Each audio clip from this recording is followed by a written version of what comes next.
Hello student स्वागत करुँची आपण मानक जेएसआर स्कूल को। तो आपण मैंने जानी जे आरआई एग्जाम कौन पाई होनी, आरआई अमीन ए सब कौन पाई होना। तो पिला माने आजिका जाइथिले ओ ट्रिपल एससी रो तार ऑफिस को। तो ठीक अच्छे तो से जो कथबार्ता हेले तो पिला माननको मु जहाँ पचारि पिला माननको तो ऑफिस वाले कहते कि आम मन इच्छा आम करूँ, आम जेबे बहरे पारू रिजल्ट किंबा जेबे आम एग्जाम करूँ।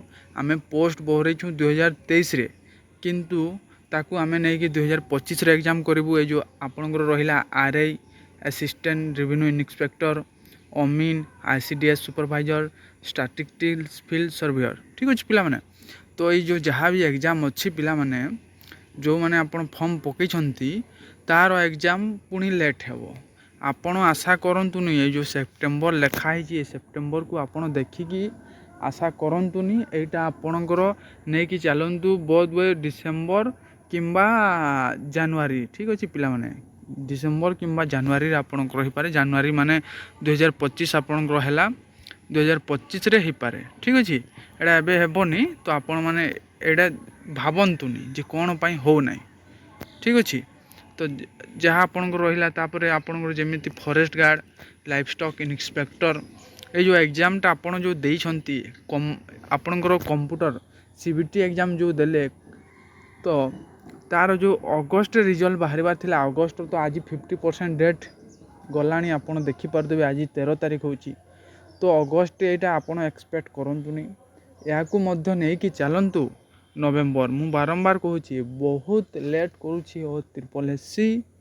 आपण पूरा धैर्य रुहतु, किछि करि पारबेनी, कौन करेंगे आपण अति बेसी हेले रोड रास्ता रे आपण टिके स्ट्राइक करि पारबे, आ कौन करि पारबे, किछि करि पारबेनी। सेति पई मु कहूची एबे ओ ट्रिपल एससी को किछि कहनी, जदि कहइबो ताहले सरकार को किछि कह जे से जाइकी आगु को बड़ पदक्षेप नेबे। तो बाकी रहिला आपणकर जमिति ये जो आपणकर टीचर पोस्टा जो आसीबो आसीबो कहउचंती एबे सेप्टेम्बर देखाउची भाई सेटा भूली जाओ। सेप्टेम्बर सेटा भी डिसेम्बर नहले जानुआरी को लेकिन चलो सेटा भी आसबनी। पिला माने गोटे लक्ष्य करंतु एठी मु आपणकर एबे जो जिनसटा जो बतेबी एटा मेन इंपोर्टेंट जिनसटा। तो आपण देखि पारबे जेते भी आपणकर एग्जाम हेछि, ठीक अच्छे पिला माने। जो पंचायत एग्जीक्यूटिव ऑफिसर आपणकर जूनियर असिस्टेंट जो थिला आपणकर 2023 रे बाहरी थिला 2 मास, ठीक अच्छे। तार जो एग्जाम कराला 7 माने 5 मास घिचिकी निया गला तो चलिबो। आपण नजर करंतु एठी आपण देखंतु जो VAW और HEW आपणकर विलेज एग्रीकल्चर वर्कर जो थिला जो पोस्टा तार जो पोस्ट बाहरी थिला 2016 रे पिले बाहरी थिला पोस्ट, ठीक अच्छे। 11 मास 2016 रे पोस्ट बाहरी थिला, किंतु तार ऑनलाइन पोस्ट अप्लाई थिला लास्ट डेट 7/1/2017। 2 मास पई एग्जाम से 1.5 मास पर्यंत से आपण को ऑनलाइन फॉर्म भरवा को टाइम देइथिला, किंतु एग्जाम करिथिला पूरा पूरी आपणकर 2020 11/8/2020 रे आपणकर एग्जाम होइछि। आपण माने एठी देखि परदेबे एडा होछि पिला माने ओ ट्रिपल एससी रो ऑफिशियल साइट। आपण साइट को जाई कि विजिट करंतु और लास्ट को आपण डायरेक्ट जिबे एठी रिक्वायरमेंट अछि, रिक्वायरमेंट ऊपर रिक्वायरमेंट कैलेंडर ऊपर क्लिक करंतु, लास्ट को जानतु पिला माने। लास्ट रे देखंतु 10 नंबर रे अछि आपणकर VAW और HEW, ठीक अछि। एठी आपण देखिकी आपण आशा करि पारबे नाइ कि ये जो आरआई एग्जाम अच्छी आपणकर फॉरेस्ट गार्ड जो रिजल्ट बाहर अच्छी सेटा केबे बाहरिबो और केबे हेबो।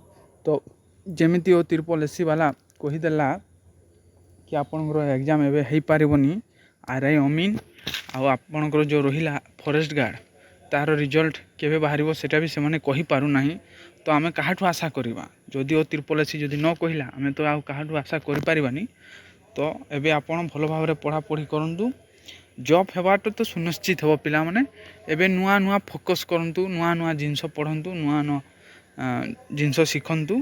आ मु कोन कहिबे आपण माननकु जदि ओ ट्रिपल एससी एमिति कहूची तो आउ कहार कथा मानिबा। तो आपण माने कंप्लेन करंतु गवर्नमेंट को, गवर्नमेंट जहाँ नेबो फैसला ताहा ही हेबो। तो एटा आपण माननक पई गोटे ଇନଫର୍ମେସନ୍ ଭିଡ଼ିଓ ଥିଲା ଆପଣଙ୍କୁ କେମିତି ଲାଗିଲା ଆପଣ ନିଶ୍ଚୟ କମେଣ୍ଟ କରନ୍ତୁ। ଆଉ ଯଦି ଆପଣଙ୍କୁ ଏଇ ଭିଡ଼ିଓ ଭଲ ଲାଗୁଛି ତାହେଲେ ଚ୍ୟାନେଲକୁ ଗୋଟିଏ ସବସ୍କ୍ରାଇବ୍ କରିଦିଅନ୍ତୁ, ଯାହାଫଳରେ ଆପଣ ନୂଆ ନୂଆ ଅପଡ଼େଟ୍ ପାଇପାରିବେ। ଠିକ୍ ଅଛି, ମିଳିବା ନେକ୍ସଟ ଭିଡ଼ିଓରେ। ଜୟ ହିନ୍ଦ।